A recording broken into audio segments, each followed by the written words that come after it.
तो good morning all. I am Vineet John Frederick और हम लोग अपना, जैसे आपको मालूम है, ऑनलाइन प्लेटफॉर्म स्टार्ट किए हैं for hybrid education, online for offline, online and offline, जिसके अंदर हम आपको mathematics foundation, mathematics, JEE mathematics पढ़ाएंगे। तो आज हम लोग ने क्लास 12th का एक टॉपिक लिया है। डायरेक्ट आते हैं अपने स्लाइड्स पे। आज हम लोग ने क्लास 12th का टॉपिक लिया है चैप्टर नंबर 1, जो कि है रिलेशंस एंड फंक्शंस। अब हमारे कोर्स में टाइप्स ऑफ रिलेशन है, टाइप्स ऑफ फंक्शन है। ओके, तो इस लेक्चर में हम लोग टाइप्स ऑफ रिलेशन देखते हैं, उसके आगे चल के फिर उस पर कुछ क्वेश्चंस करेंगे, फिर हम लोग फंक्शंस पे चलेंगे। तो दिस इज टॉपिक नंबर 1 और चैप्टर नंबर 1। आप किसी भी बुक से उठा लीजिए, एनसीईआरटी से, चाहे आर डी शर्मा से, जिस भी बुक से उठा लीजिए। Lecture 1, types of relation we have to cover today. Okay, so coming to our topic, इससे पहले कि हम टाइप्स ऑफ रिलेशन पे जाएं, कुछ हम आपका रिकैप कराना चाहते हैं। रिकैपिचुलेशन जिसको रिकैप कहते हैं, हम लोग कुछ कराना चाहते हैं। ठीक है, तो ऑर्डर्ड पेयर, सबसे पहले कहानी कहाँ से स्टार्ट हुई रिलेशन फंक्शंस की? If you recall from class 11th, तो सबसे पहले ऑर्डर्ड पेयर होता था। ऑर्डर्ड पेयर को हम लोग कैसे लिखते थे? ए कॉमा बी से लिखते थे। यहाँ पे ए एलिमेंट जो है किसी एक सेट से आता है, बी एलिमेंट किसी दूसरे सेट से आता है। सबसे अच्छा इसका एग्जाम्पल आप लोग ने क्लास 8th में, क्लास 9th में और क्लास 10th में भी पढ़ा है, कोऑर्डिनेट ज्योमेट्री। ये हमारी एक्स एक्सिस होती थी, ये हमारी वाई एक्सिस होती थी। अब कोई पॉइंट होता था जिसका कोऑर्डिनेट है, जस्ट फॉर एग्जाम्पल हम लोग ले लेते हैं 2,4।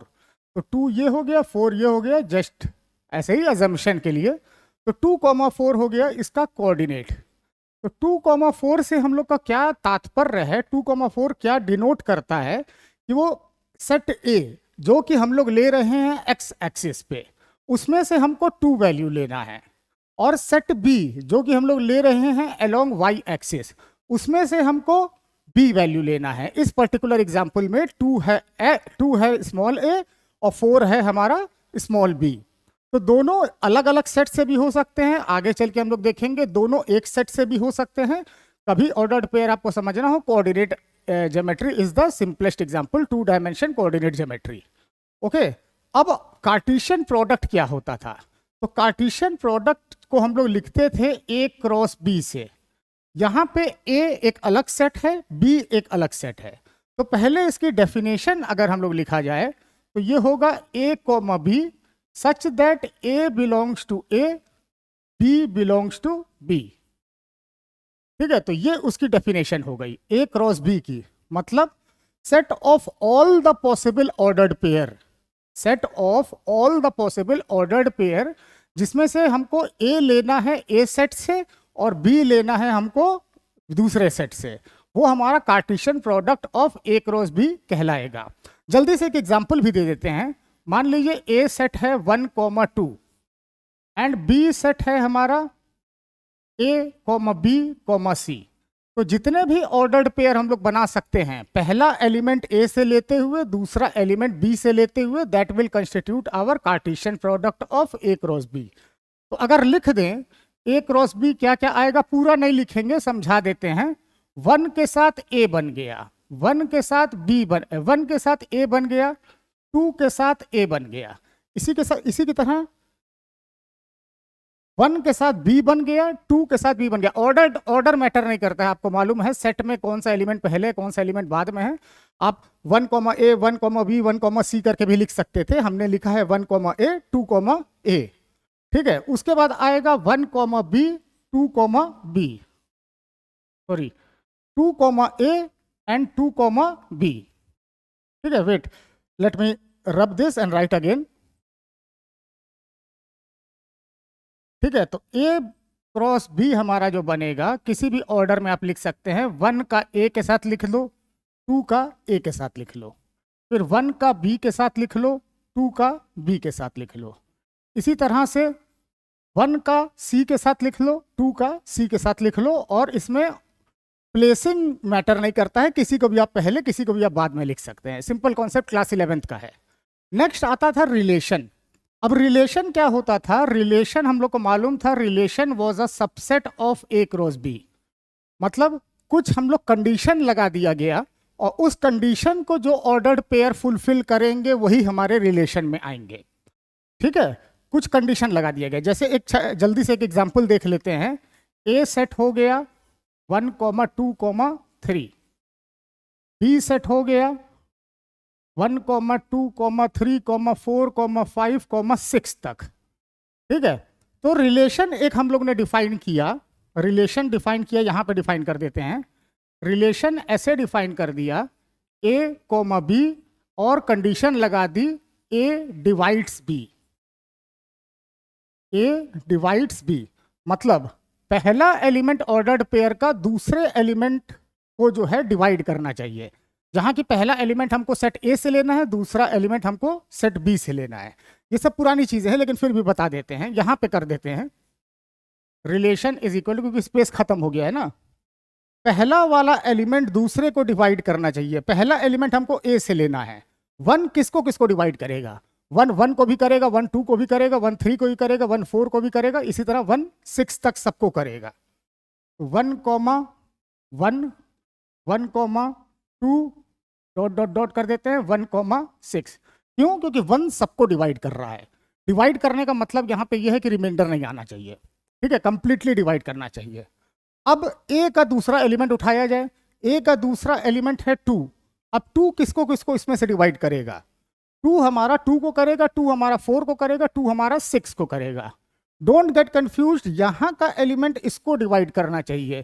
तो 2, 1 अगर हम लोग लिख देंगे तो 2, 1 की वैल्यू आ जाएगी 1/2। तो उसको नहीं लिखना है। 2 किसको किसको इसमें से डिवाइड कर रहा है? तो 2 2 को कर रहा है, 2 4 को कर रहा है, एंड 2 हमारा 6 को कर रहा है। ठीक, इसी तरह से हम लोग देख लेते हैं लास्ट वाला एलिमेंट 3। 3 किसको इसको डिवाइड करेगा? 3 3 को करेगा और 3 हमारा 6 को करेगा। तो 3, 3 और 3, 6। इसको एक हम बॉक्स में डाल देते हैं जिससे कि आप सब चीजें मिल ना जाएं। ये हो गया हमारा रिलेशन। ठीक है, तो बेसिकली हम लोग ने किया क्या? हम लोग ने एक पर्टिकुलर कंडीशन लगा दी और जो जो ऑर्डर्ड पेयर उस कंडीशन को फुलफिल करेगा वो हमारा रिलेशन का पार्ट हो जाएगा। ठीक है, आगे चलते हैं। ये सब रिवीजन वाली एक्सरसाइज है, बहुत ज़्यादा टाइम नहीं लेते हुए। Domain and range of relation क्या होता था? हर ऑर्डर्ड पेयर का, रिलेशन के हर ऑर्डर्ड पेयर का पहला एलिमेंट हमारा डोमेन कहलाता था और हर ऑर्डर्ड पेयर का दूसरा एलिमेंट हमारा रेंज कहलाता था। तो पीछे वाले स्लाइड पे अगर हम लोग चलें तो डोमेन क्या क्या होगा? 1 होगा, 2 होगा और 3 होगा, क्योंकि यही 1 2 और 3 ही हमारा फर्स्ट पोजीशन पे आ रहा है। रेंज क्या क्या हो जाएगा? रेंज में देखिए 1 भी है, 2 भी है, 3 भी है, 4 भी है, 5 भी है, 6 भी है। तो रेंज हमारा second element of the ordered pair जिसकी मैपिंग हो ही रखी है। ठीक है, चलते हैं। यहां पे थोड़ा सा डेफिनेशन भी लिख देते हैं। डोमेन होता है हमारा ए, डोमेन होता है A such that A B belongs to R. मतलब क्या है? एक ऑर्डर्ड पेयर ए बी अगर रिलेशन में बिलोंग कर रहा है तो हर ऑर्डर्ड पेयर पहला वाला उसका एलिमेंट डोमेन में आ जाएगा। इसी तरह से इसका रेंज का भी हम डेफिनेशन लिख सकते हैं। रेंज में क्या आ जाएगा? बी आ जाएगा। क्यों बी आएगा? क्योंकि बी सेकंड पोजीशन पे है। तो बी यहाँ पे ये नहीं रहना चाहिए, सच दैट का सिंबल, उसके बाद A B belongs to R. यहाँ पे बी कॉमा ए मत कर देना, वो दूसरी चीज है, वो नेक्स्ट टॉपिक है हमारा जो आएगा, inverse of a relation. Inverse of a relation का मतलब बस यही है कि डोमेन हमारा रेंज बन जाएगा, रेंज हमारा डोमेन बन जाएगा। ओके, तो इसका भी डेफिनेशन लिख देते हैं। Inverse of a set inverse of a relation, मान लो एक रिलेशन है ए, तो उसके इनवर्स को लिखेंगे ए इनवर्स इस तरह से, और इसकी डेफिनेशन हो जाएगी B comma A such that A comma B belongs to are.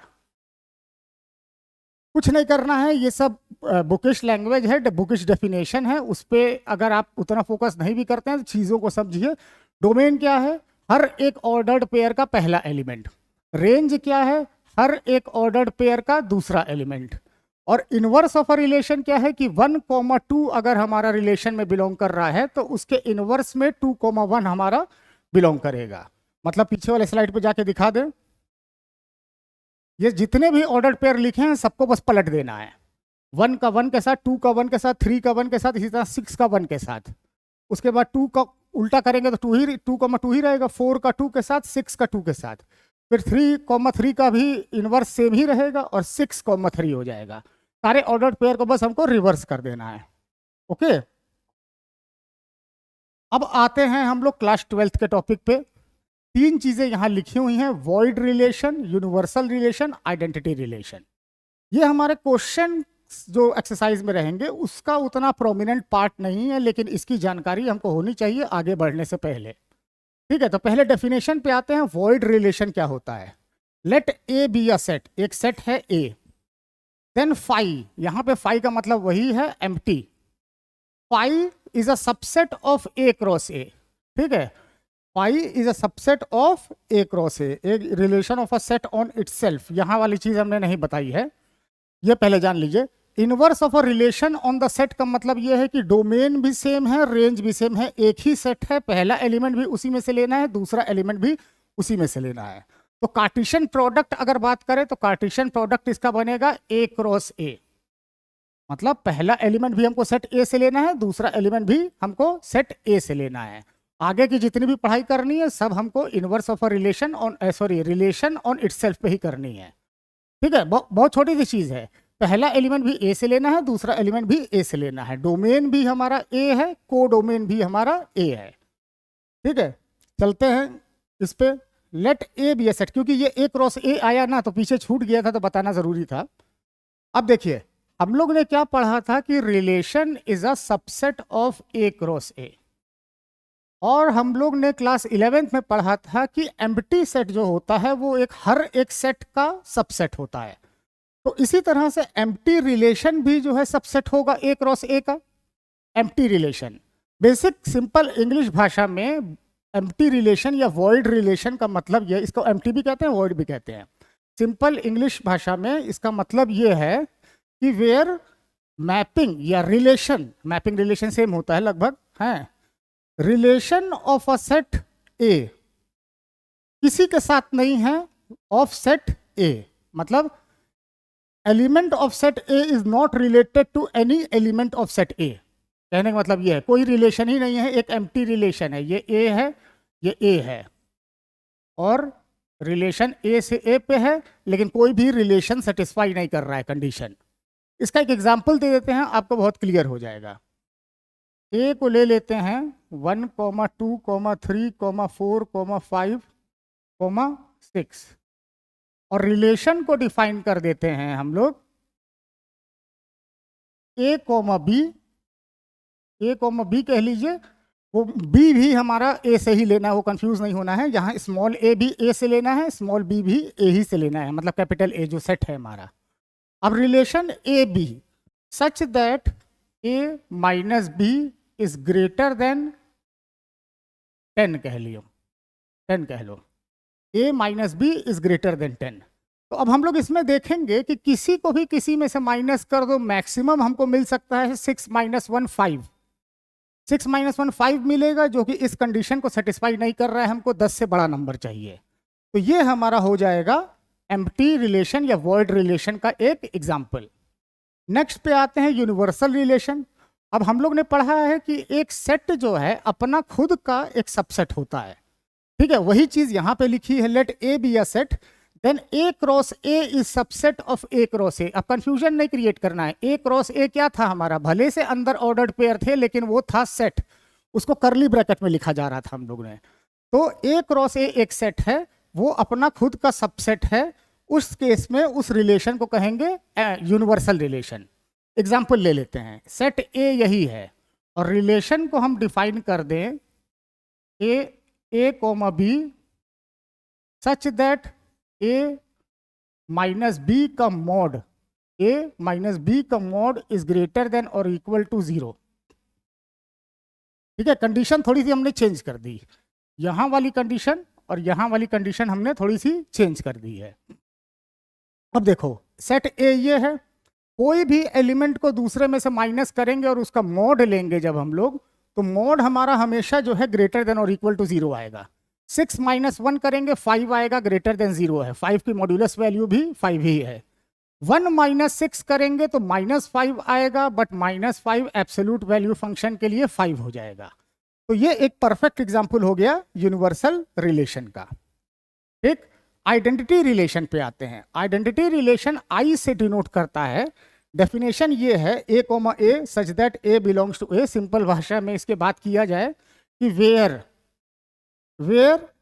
Every element of set A is related to itself only. हर एलिमेंट की मैपिंग अपने साथ हुई रखी है, हर एलिमेंट का रिलेशन सिर्फ अपने के साथ है और किसी के साथ नहीं है। ठीक है, तो इसका एग्जाम्पल ले लेते हैं, इसको हम बता देते हैं आपको रोस्टर फॉर्म में। ठीक है, तो ये हो गया 1,1, 2,2, 3,3, 4,4, 5,5 एंड 6,6। इतने एलिमेंट हैं। अब कोई बाहरी एलिमेंट नहीं आ सकता, इसमें ध्यान देने वाली बात यह है, मतलब 1,2 नहीं आ सकता है। सिर्फ और सिर्फ अपने के साथ रिलेशन होना चाहिए सेट ए के सारे एलिमेंट्स का। ठीक है, अगर ये दोनों नहीं होगा तो यूनिवर्सल रिलेशन नहीं होगा। कोई एक भी नहीं, सॉरी, आइडेंटिटी रिलेशन नहीं होगा। कोई एक भी नहीं होगा तो आइडेंटिटी रिलेशन नहीं होगा। तो दो कंडीशन है, अपने के साथ रिलेशन होना चाहिए और सारे एलिमेंट का अपने के साथ रिलेशन होना चाहिए, तो वो हमारा कहलाएगा आइडेंटिटी रिलेशन।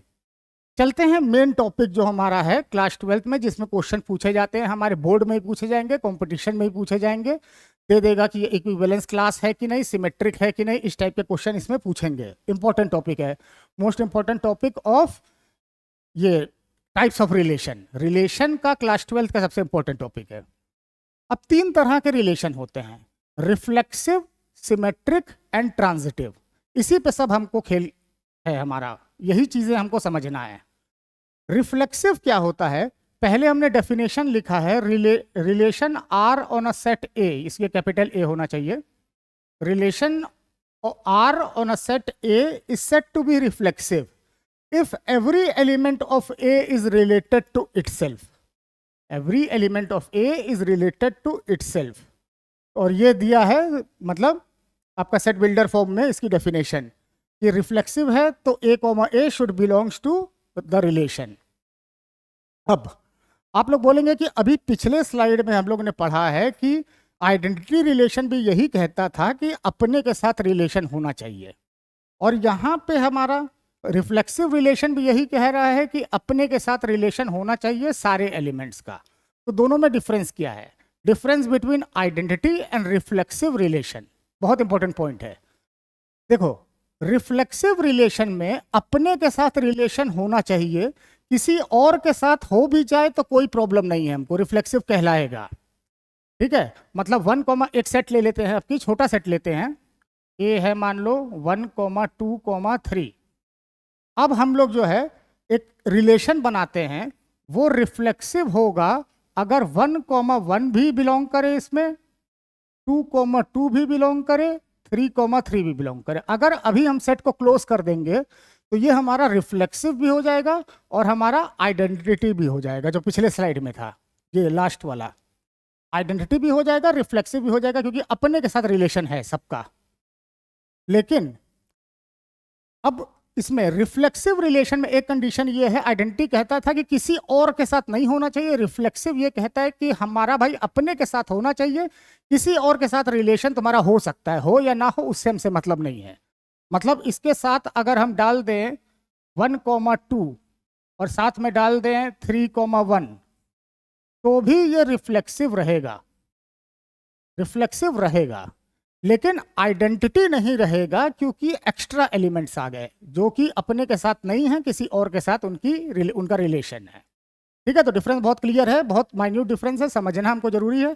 आइडेंटिटी में एलिमेंट का अपने के साथ रिलेशन होना चाहिए, किसी और के साथ नहीं हो सकता है। रिफ्लेक्सिव में अपने के साथ सारे एलिमेंट्स का होना चाहिए, किसी और के साथ हो जाए तो उसको कोई फर्क नहीं पड़ता है, वो रिफ्लेक्सिव तब भी रहेगा। ठीक, आते हैं नेक्स्ट पार्ट पे, उसका एग्जाम्पल लेंगे तो क्लियर होगा। Symmetric relation. अब देखो, बहुत कुछ इंग्लिश लैंग्वेज से ही छिपा हुआ है। रिफ्लेक्सिव वर्ड कहाँ से आया, पिछली स्लाइड वाला रिफ्लेक्शन, मतलब हम ये खड़े हैं तो हमारा रिफ्लेक्शन एज इट इज रहेगा, तो मतलब 1 यहाँ पे है तो 1 यहाँ पे भी रहेगा, 1, 1, 2, 2, 3, 3। ठीक है, सिमेट्रिक क्या होता था कि हम लोग छोटे क्लास 6 में करते थे कि एक पेपर लेते थे, उस पर इंक की ड्रॉप करते थे, उसको फोल्ड करते थे, दोनों साइड सेम फिगर बनता था। ठीक है, तो उसी से इसका मतलब छिपा हुआ है कि हमारा सिमेट्रिक रिलेशन वो होता है कि अगर a comma B belongs to R है तो b comma A also should belong to R. ये भाषा हो गया। मतलब अगर 1 कॉमा 2 हमारा रिलेशन में है तो 2 कॉमा 1 भी हमारा रिलेशन में आना चाहिए। जस्ट एक छोटा सा एग्जांपल लिए हैं, 1 कॉमा 2 है तो 2 कॉमा 1 भी हमारा रिलेशन में आना चाहिए। अगर रिलेशन में नहीं आ रहा है तो वो सिमेट्रिक नहीं होगा। अच्छा, इसमें एक और मजेदार बात यह है कि भाई इसमें कहीं ये नहीं कह रहा है कि सारे एलिमेंट्स के लिए ट्रू होना चाहिए। सारे एलिमेंट्स के लिए ट्रू होना कोई जरूरी नहीं है। अगर 1 कॉमा 2 बिलोंग कर रहा है तभी 2 कॉमा 1 बिलोंग करना चाहिए। अगर 1 कॉमा 2 बिलोंग ही नहीं कर रहा है तो 2 कॉमा 1 के बिलोंग करने का रिलेशन में सवाल ही नहीं पैदा होता है। ठीक है, जैसे एक एग्जांपल और लेते हैं। ये क्या लिए थे, इसको R1 कर देते हैं, इसको R2 कर देते हैं, 1 कॉमा 1। अब सबसे पहले ये सोचिए कि ये रिफ्लेक्सिव है कि नहीं। तो भाई ये रिफ्लेक्सिव नहीं है। क्यों रिफ्लेक्सिव नहीं है? क्योंकि 2 comma 2 and 3 comma 3 does not belong to R2। ठीक है, तो रिफ्लेक्सिव में क्या था, हर एक एलिमेंट का अपने के साथ मैपिंग होना चाहिए। यहाँ पे 1 कॉमा 1 तो है लेकिन हर एक एलिमेंट अपने साथ नहीं है। मतलब 2 कॉमा 2 नहीं है, यहाँ पे 3 कॉमा 3 नहीं है। एग्जाम्पल अब हम लोग पूरे क्वेश्चन में यही लेके चलेंगे, तो इसको आप लोग ध्यान रखिएगा। छोटा सेट बनाया गया है ना, नहीं तो 6 तक बनाएंगे तो बहुत लंबा जाएगा। 1 कॉमा 2 हर एक क्वेश्चन में आगे यही एग्जाम्पल लेके चलना है। 1 2 3 है सेट ए। ठीक है, तो हम लोग आते हैं वापस अपने कंडीशन पे। ये 1 1 is not reflexive but it will be symmetric. ये सिमेट्रिक होगा। क्यों सिमेट्रिक होगा? कि भाई ए कॉमा बी टाइप वाला कोई एलिमेंट यहाँ बिलोंग नहीं कर रहा है। मतलब 1 कॉमा 2 या 1 कॉमा 3 यहाँ पे बिलोंग नहीं कर रहा है, तो 2 कॉमा 1 और 3 कॉमा 1 के बिलोंग करने का सवाल ही नहीं पैदा होता है। तो यहाँ पे 1 कॉमा 1 है सिर्फ, कोई ऐसा नहीं है कि मतलब A comma B belongs to R, कोई नया एलिमेंट नहीं है। चाहो तो ऐसे सोच लो, या तो दूसरा तरीका है सोचने का कि भाई 1 कॉमा 1 है तो उसका उल्टा भी 1 कॉमा 1 होगा जो कि इस रिलेशन में मौजूद है। और एक सेट में हम लोग सेम चीज 2 बार नहीं लिखते हैं, ये आपको मालूम है। ठीक है, तो दोनों तरह में किसी तरह सोच लो कि पहली कंडीशन यहाँ पे है ही नहीं तो दूसरी कंडीशन होने का सवाल ही नहीं पैदा होता है। चाहे इस तरह सोच लो, चाहे इस तरह सोच लो कि 1 कॉमा 1 है तो इसका उल्टा 1 कॉमा 1 तो हमारा रिलेशन में दिख रहा है, तो ये हमारा हो जाएगा सिमेट्रिक हो जाएगा। तो यहां पे हम लिख देते हैं, इसको लिख देते हैं, ये R2 के लिए बात हो रही है। It is not reflexive. क्यों नॉट रिफ्लेक्सिव? यहां पे कंडीशन हम लोगों ने देखी, ये बिलोंग नहीं कर रहा है, but it is symmetric. Reflexive नहीं है लेकिन सिमेट्रिक हमारा है। आई होप ये समझ में आ गया होगा आपको अंतर। नेक्स्ट और आखिरी इसमें चलते हैं टाइप्स ऑफ रिलेशन में। बाकी जो चीज़ें हैं इन्हीं में से पढ़ना है। ट्रांजिटिव रिलेशन क्या होता है, तो अब ध्यान से सुनिएगा। हम यहाँ पे खड़े हैं, यहाँ से यहाँ गए और यहाँ से फिर हम दूसरा स्टेप लेके यहाँ पे आए, तो हमारा क्या हुआ? हमारा ट्रांजिशन हुआ। हमारा ट्रांजिशन हुआ, इंग्लिश में इसी को ट्रांजिशन का मतलब कहते हैं कि हमारा चेंज हो गया पोजीशन यहाँ पे। ठीक है, तो ट्रांजिटिव रिलेशन क्या होता है कि अगर ए कॉमा बी है किसी रिलेशन में एंड बी कॉमा सी है, तो फिर भाई पहला वाला और तीसरा वाला भी हमारा रिलेशन में होना चाहिए। ठीक है, अगर एग्जाम्पल 1 कॉमा 2 है एंड 2 कॉमा 3 है, तो भाई पहला और तीसरा भी हमारा रिलेशन में होना चाहिए for it to be transitive. मतलब 1 कॉमा 2 है, 2 कॉमा 3 है, तो 1 comma 3 should also belongs to R. तो ये एक हमारा सिमेट्रिक ट्रांजिटिव रिलेशन का एग्जाम्पल है। सिमेट्रिक है क्या? सिमेट्रिक नहीं है, क्योंकि 1 कॉमा 2 है उसका उल्टा 2 कॉमा 1 नहीं है, 2 कॉमा 3 है उसका उल्टा 3 कॉमा 2 नहीं है। तो और रिफ्लेक्सिव तो सवाल ही नहीं पैदा होता है। अपना सेम के साथ तो एक भी एलिमेंट नहीं दिख रहा है, हमको चाहिए सारे एलिमेंट, लेकिन हमको कोई भी नहीं एलिमेंट दिख रहा है। तो ये है हमारा एग्जाम्पल ट्रांजिटिव का। अब ध्यान देने वाली बात यह है, फिर से पिछले वाले सिमेट्रिक की तरह, अगर पहला कंडीशन ट्रू है एंड सेकंड कंडीशन भी ट्रू है, then only third condition needs to be true, then only last condition third condition needs to be true for it to be transitive. अगर पहला नहीं है या दूसरा नहीं है तो तीसरा, फिर से पिछले बार की तरह हमारा तीसरा होने का सवाल ही नहीं पैदा होता है। पिछले स्लाइड वाला एग्जाम्पल ले लेते हैं, 1,1 हम लोग ने देखा कि ये नॉट रिफ्लेक्सिव था, हम लोग ने देखा ये सिमेट्रिक था, और ये ट्रांजिटिव होगा क्या? बिल्कुल ट्रांजिटिव होगा, क्योंकि पहली कंडीशन है 1,1, दूसरी कोई कंडीशन ही नहीं है, तो ये हमारा ट्रांजिटिव भी होगा। कहीं पे कुछ और भी बताया जा सकता है आपको, कोई आपको बोल सकता है कि ऐसी बात नहीं है, वैसी बात नहीं है, लेकिन ट्रू यही है कि पहला कंडीशन है, दूसरा कंडीशन है, तभी तीसरा कंडीशन होना चाहिए, नहीं तो पहला नहीं है या दूसरा नहीं है तो तीसरे का सवाल नहीं होता है पैदा। ठीक, आते हैं एक एग्जाम्पल लेते हैं। उससे पहले इक्विवेलेंस रिलेशन क्या होता है? अगर कोई रिलेशन हमारा रिफ्लेक्सिव भी हो, सिमेट्रिक भी हो, ट्रांजिटिव भी हो, तो वो हमारा इक्विवेलेंस रिलेशन कहलाता है। जल्दी से रिकैप मार देते हैं। रिफ्लेक्सिव क्या होता था? हर एक एलिमेंट की मैपिंग अपने के साथ होनी चाहिए। सिमेट्रिक क्या होता था? अगर a कॉमा b है तो b कॉमा a भी होना चाहिए। ठीक है, 1,2 है तो 2,1 भी होना चाहिए रिलेशन में। तीसरा ट्रांजिटिव था कि अगर a कॉमा b है, b कॉमा c है तो a कॉमा c भी होना चाहिए for it to be transitive. अब ध्यान देना, तीनों को कंडीशन को हम लोग अलग अलग टेस्ट करते हैं। ये नहीं कि मतलब ये नहीं कर सकते हैं हम लोग कि मतलब रिफ्लेक्सिव से इसको जोड़ दें, इससे इसको जोड़ दें, सबका इंडिपेंडेंट चेकिंग जरूरी है। अब इक्विवेलेंस रिलेशन तभी होगा जब ये तीनों कंडीशन ट्रू होती हैं। तीनों कंडीशन ट्रू होने का मतलब क्या है? रिफ्लेक्सिव होना चाहिए, मतलब बता दिया हमने, सिमेट्रिक होना चाहिए, उसका ही मतलब बता दिया, और ट्रांजिटिव भी होना चाहिए for it to be an equivalence relation. तो क्वेश्चन ऐसा ही आएगा कि show this is an equivalence relation. तो इक्विवेलेंस रिलेशन शो करने के लिए हमको क्या करना पड़ेगा? पहले हमको दिखाना पड़ेगा रिफ्लेक्सिव है, फिर हमको दिखाना पड़ेगा सिमेट्रिक है, फिर हमको दिखाना पड़ेगा ट्रांजिटिव है। अगर तीनों हम लोग ने दिखा दिया तो therefore it is an equivalence relation. अब आते हैं हम लोग, एक क्वेश्चन ऊपर लिखा हुआ है, इसको चेक करना है कि ये भाई हमारा इक्विवेलेंस है, रिफ्लेक्सिव है, सिमेट्रिक क्या है क्या नहीं है। तो सबसे पहले हम लोग रिफ्लेक्सिव के लिए देखा जाए। रिफ्लेक्सिव के लिए वो सेट वही था 1 2 3, जैसे हमने बताया पीछे, वही सेट लेके चल रहे हैं।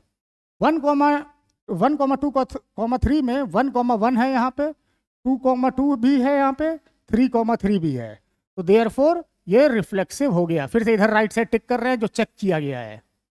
ठीक है, ये तो इधर टिक जो हुआ है वो समझाने के लिए था, इधर वाला टिक आप देखिएगा, रिफ्लेक्सिव हो गया क्योंकि सारे एलिमेंट की मैपिंग अपने के साथ है। अब हम लोग आते हैं सिमेट्रिक के लिए।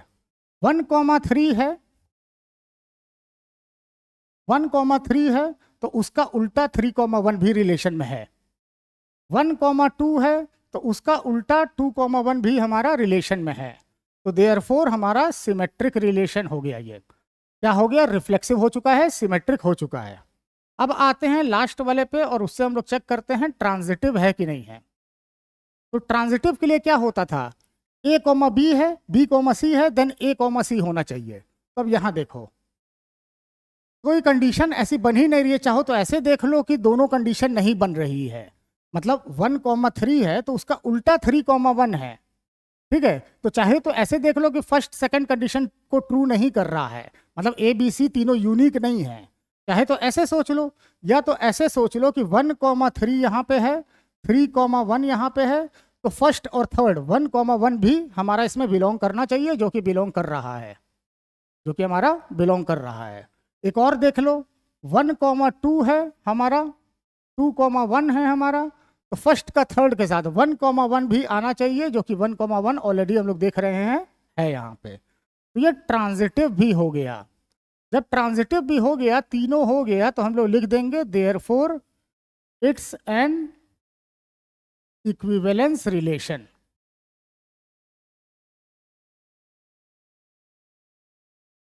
ठीक, इक्विवेलेंस करने के लिए हमको पहले रिफ्लेक्सिव दिखाना है, फिर ट्रांजिटिव दिखाना है, सॉरी पहले रिफ्लेक्सिव दिखाना है, फिर सिमेट्रिक दिखाना है, फिर ट्रांजिटिव दिखाना है। तीनों दिखा दिया तो इक्विवेलेंस रिलेशन हो गया। Coming to our last topic जो कि है इक्विवेलेंस क्लास। अब ये इक्विवेलेंस क्लास जो है ये बहुत जगह नहीं पढ़ाया जाता है, छोटा सा पार्ट है, बहुत सारे इंस्टीट्यूट्स में ये नहीं पढ़ाया जाता है, स्कूल में नहीं पढ़ाया जा सकता है, लेकिन उतना कॉम्प्लेक्स चीज़ नहीं है कि इसको छोड़ा जाए, बहुत आराम से समझ में आ जाएगा। तो हम समझा देते हैं 2 मिनट का टाइम लेके। सबसे पहले इक्विवेलेंस क्लास सिर्फ एक इक्विवेलेंस रिलेशन में ही निकल सकती है। इक्विवेलेंस क्लास जो है वो इक्विवेलेंस रिलेशन में ही निकल सकती है। जैसे ये पीछे था, ये इक्विवेलेंस रिलेशन था, इसी में से इक्विवेलेंस क्लास, इसमें से मतलब इक्विवेलेंस क्लास निकल सकती है। अब भाई निकल तो सकती है, निकलेगी क्या? पहली बात तो ये इक्विवेलेंस क्लास को लिखने का सिंबॉलिक रिप्रेजेंटेशन है ए, या 1 की इक्विवेलेंस क्लास निकालने जा रहे हैं तो 1 इस तरह से लिखेंगे। तीसरा पॉइंट, डेफिनेशन दे दिया है। अब यही इक्विवेलेंस क्लास का डेफिनेशन है, x such that x belongs to a, capital A मतलब सेट में, x comma a belongs to r। ये समझा रहे हैं अभी हम बहुत सिंपल वे में, ठीक है। कुछ चीज़ें हम अपनी तरफ से ऐड करेंगे। इक्विवेलेंस क्लास जो निकलती है तो equivalence class is always a set, ये हमको हमेशा एक सेट के फॉर्म में इसका आंसर मिलेगा। Point number 1। Point number 2, equivalence class हर एक एलिमेंट की एग्जिस्ट करती है। मतलब जो पीछे हम लोग ने एग्जांपल लिया है, यही यहाँ पे भी लिया है वही एग्जांपल, a इक्वल 1 2 3, तो 1 की इक्विवेलेंस क्लास भी निकलेगी, 2 की मतलब एग्जिस्ट करेगी, 2 की भी एग्जिस्ट करेगी, 3 की भी एग्जिस्ट करेगी। ऐसा नहीं हो सकता है कि किसी एक एलिमेंट की इक्विवेलेंस क्लास एग्जिस्ट ही नहीं कर रही है, ठीक है। अब आते हैं अपने क्वेश्चन पे। एक सेट दिया है 1 2 3 जो कि इक्विवेलेंस रिलेशन है, ठीक है, वो शो नहीं कर रहा है, इक्विवेलेंस रिलेशन है, ये बोल दिया गया है हमको। अब एक रिलेशन दिया हुआ है, वही जो हमने बताया इक्विवेलेंस रिलेशन है। देखो चलो चेक भी कर लिया जाए। पहले रिफ्लेक्सिव के लिए चेक करो, 1 1 2 2 3 3 है, रिफ्लेक्सिव हो गया। सिमेट्रिक 1 2 है, उसका उल्टा 2 1 भी है, तो सिमेट्रिक हो गया। ट्रांजिटिव देखना है तो 1 2 है, 2 1 है, 1 1 भी यहाँ पे बिलोंग कर रहा है। चाहे तो ऐसे सोच लो या तो ऐसे सोच लो कि दोनों कंडीशन पहली नहीं ट्रू कर रहा है, तो तीसरी कंडीशन बनेगी ही नहीं। पहली और दूसरी जब बनेगी तभी तीसरी बनेगी, ठीक है। तो दोनों तरह से, जिस तरह से आपको सोचना है उस तरह से सोचिए, उस तरह से समझिए। है ये इक्विवेलेंस क्लास हम लोग ने, इक्विवेलेंस रिलेशन जो कि हम लोग ने देख लिया। अब इसमें 1 है, 2 है, 3 है, तो तीनों की इक्विवेलेंस क्लास निकलेगी, ठीक है। हम एक डेफिनेशन के अकॉर्डिंग यहाँ पे, एक सेकेंड इसको रब कर दें, अपने डेफिनेशन के अकॉर्डिंग हम जो है पहले इक्विवेलेंस क्लास ऑफ 1 को लिख देते हैं। 1 जहाँ जहाँ a है वहाँ वहाँ पे हमको 1 लिखना होगा, और ये जो x है वही हमको फाइंड करना है। x such that x belongs to a, यहाँ पे इसी में लिख रहे हैं बस हम, जहाँ स्मॉल a आएगा वहाँ पे हम 1 लिख देंगे। x belongs to a comma x comma 1 belongs to r। अब बहुत सिंपल हो गया। हमको जब 1 की इक्विवेलेंस क्लास निकालने जाएंगे तो बस हम लोग देखेंगे ये कि किस किस ऑर्डर्ड पेयर में 1 सेकंड पोजीशन पे आ रहा है। जिस जिस ऑर्डर्ड पेयर में 1 सेकंड पोजीशन पे आएगा उसका फर्स्ट पोजीशन वाला, उसका डोमेन, उसकी प्री इमेज हमारी इक्विवेलेंस क्लास के अंदर चल जाएगी। उसकी इक्विवेलेंस क्लास हम मतलब उसकी फर्स्ट वाली वैल्यू डोमेन हमारी इक्विवेलेंस क्लास के अंदर चल जाएगी। तो इसको रब करते हैं और फ्रेश वे में बनाते हैं, ठीक है। तो अब देखिएगा 1 कहाँ कहाँ पे है, सेकंड पोजीशन पे देखना है। देखो यहाँ सेकंड पोजीशन पे हमको 1 को देखना है। सेकंड पोजीशन पे 1 यहाँ है, सेकंड पोजीशन पे 1 यहाँ है, तो ये 1 जो है 1 की इक्विवेलेंस क्लास हो गई जो जिसके जिसके साथ 1 की मैपिंग हुई है, मतलब first element of those ordered pair. तो 1 हो गया हमारा क्या, यहाँ का पहला एलिमेंट जो कि है 1, यहाँ का पहला एलिमेंट जो कि है 2, ठीक। इसी तरह से इक्विवेलेंस क्लास ऑफ 2 निकालने जाएं अगर हम लोग, तो 2 में देखेंगे 2 कहाँ कहाँ सेकंड पोजीशन पे है।